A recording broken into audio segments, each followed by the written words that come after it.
So welcome back to the channel. I hope you guys आप सब लोग अच्छे होंगे। आज की इस वीडियो में मैं आपको बताऊंगा स्टीव जॉब्स मूवी है। एंटरप्रेन्योरशिप जो लोग कर रहे हैं और एंटरप्रेन्योर जो लोग हैं उनके लिए ये बहुत बेस्ट है। स्टीव जॉब्स मूवी मैंने वॉच की है। उसमें से मैंने टॉप 15 पॉइंट्स उसके निकाले हैं। तो 15 पॉइंट्स जो हैं वो आप लोगों के लिए काफ़ी फ़ायदेमंद रहेंगे। देखते हैं और स्टार्ट करते हैं वो 15 पॉइंट्स क्या हैं। चलिए स्टार्ट करते हैं। स्टीव जॉब्स जब अपने दोस्त से मिलने गए तो सबसे पहले उन्होंने देखा कि जो वॉज़नियाक है, स्टीव जॉब्स के दोस्त जो हैं, वो एक प्रोजेक्ट पे काम कर रहे थे। वहीं पे उन्होंने देखा कि यार ये क्या चीज़ है।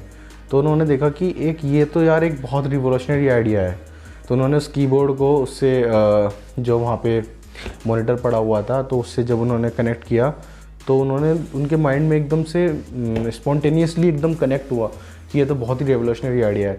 तो पॉइंट नंबर 1 यही है कि उन्होंने देखा कि ये बहुत रेवोल्यूशनरी आइडिया है। चलते हैं पॉइंट नंबर 2 पर। फिर उन्होंने देखा कि इस आइडिया में तो यार बहुत दम है।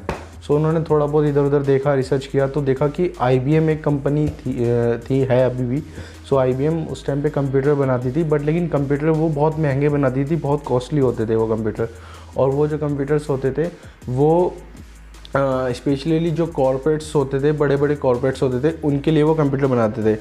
जो लोकल लोग थे, मतलब जो नॉर्मल जो लोग थे, पर्सनल यूज़ के लिए कंप्यूटर तो नहीं यूज़ कर पाते थे। वो सिर्फ कॉर्पोरेट्स के लिए ही बनाते थे और कॉर्पोरेट्स को ही वो कंप्यूटर सेल किया करते थे। उन्होंने देखा कि यार ये तो बहुत ही अच्छी अपॉर्चुनिटी है। उन्होंने वहीं से फिर इसका जर्नी को स्टार्ट किया और अपने दोस्त स्टीव वॉज़नियाक के साथ ये जर्नी उन्होंने स्टार्ट की। ये पॉइंट नंबर 2 हो गया। अब चलते हैं पॉइंट नंबर 3 पे। पॉइंट नंबर 3 पे सिंपल सा फंडा है कि पॉइंट नंबर 3 उन्होंने देखा कि अब मुझे करना क्या चाहिए। उन्होंने कहा कि अब कंपनी को एक नाम देते हैं। तो कंपनी का नाम उन्होंने दिया एप्पल। एप्पल नाम उन्होंने कैसे दिया ये एक अलग स्टोरी है, इसके ऊपर एक अलग से वीडियो बना दूंगा, अलग से कवर कर लेंगे। एप्पल जब उन्होंने नाम दिया तो उसके बाद उन्होंने देखा कि अब मेरे पास तो पैसा नहीं है, क्योंकि जो स्टीव जॉब्स थे वो काफ़ी मतलब इतना पैसा वैसा उनके पास नहीं था, नॉर्मल फैमिली से बिलोंग करते थे। तो वो लोग इन्वेस्टर्स के पास गए। तो इन्वेस्टर ने देखा कि ये तो बहुत नई चीज़ है और उनको इतना कुछ समझ में भी नहीं आया कि ये है क्या यार, इसका होगा क्या। तो इन्वेस्टर्स ने उन्हें नकार दिया। ये पॉइंट नंबर 3 है जो इन्वेस्टर्स ने उन्हें नकार दिया। गाइस अब स्टार्ट करते हैं पॉइंट नंबर 4। पॉइंट नंबर 4 जो है वो बहुत ही इंपॉर्टेंट पॉइंट है। तो पॉइंट नंबर 4 में मैं आपको बताना चाहूँगा कि जॉब्स ने जब इन्वेस्टर्स ने उन्हें मना कर दिया तो जॉब्स ने अपने गैराज से स्टार्ट किया। उन्होंने सबसे पहले क्या किया है, बहुत ही इंपॉर्टेंट है। उन्होंने सबसे पहले कंपनी कुछ रजिस्टर नहीं कराई। उन्होंने सबसे पहले अपना प्रोडक्ट ना मार्केट में जाके सेल किया। मतलब प्रोडक्ट कुछ था ही नहीं, प्लान कुछ था ही नहीं, और उन्होंने मार्केट में जाके उसको सेल करने की बात बोली। मतलब गए और एक प्लान लेके गए दिमाग के अंदर ही अपने, और जाके शॉपकीपर को समझाया।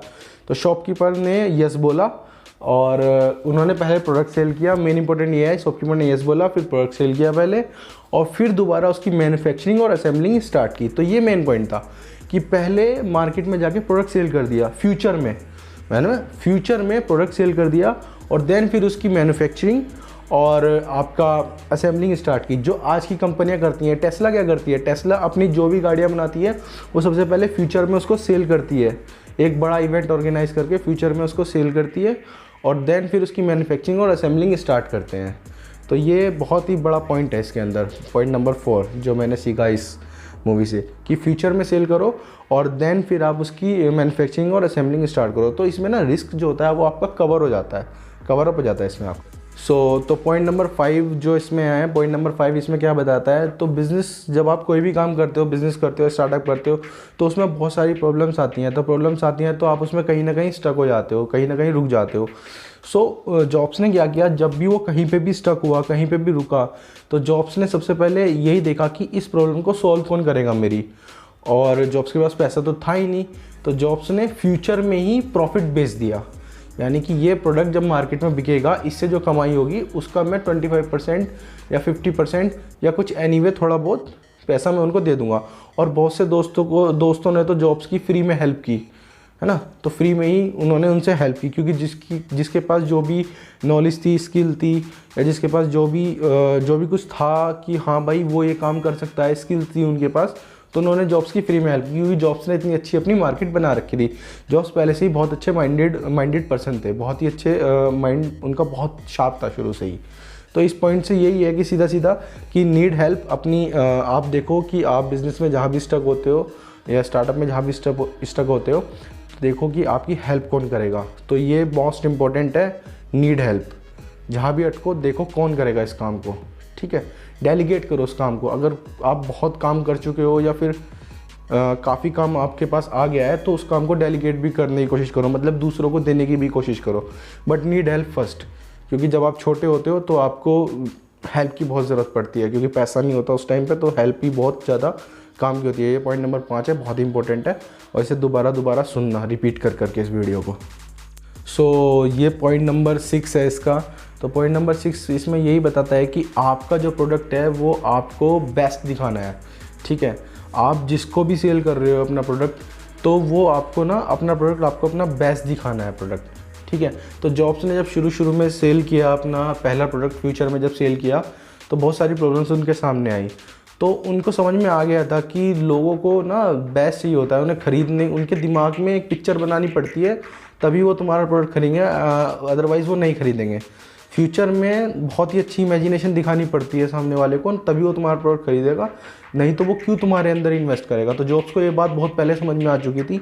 सो जॉब्स ने जब भी अपना प्रोडक्ट बेचा, या आप अभी भी देखो, आप आईफोन वगैरह कब परचेज़ करते हो या कुछ भी आप परचेज़ करते हो, आप अभी भी देखो, जब भी कोई भी आईफोन आता है तो वो इतनी बड़ी इमेजिनेशन के साथ आते हैं ना, वो इतना बड़ा बना देते हैं सामने वाले कस्टमर के माइंड में अपना प्रोडक्ट कि बस पूछो मत, अगर ये नहीं खरीदा ना तो कुछ नहीं खरीदा।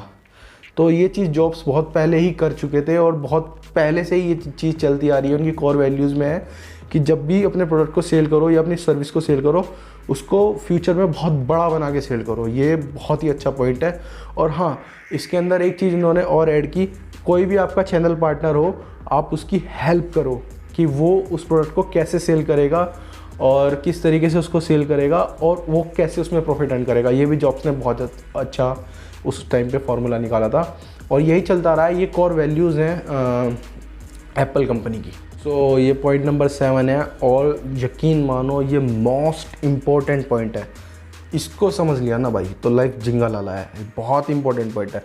तो इसमें स्टीव जॉब्स ने बताया है कि टेक रिस्क्स, आप रिस्क लो, ठीक है ना।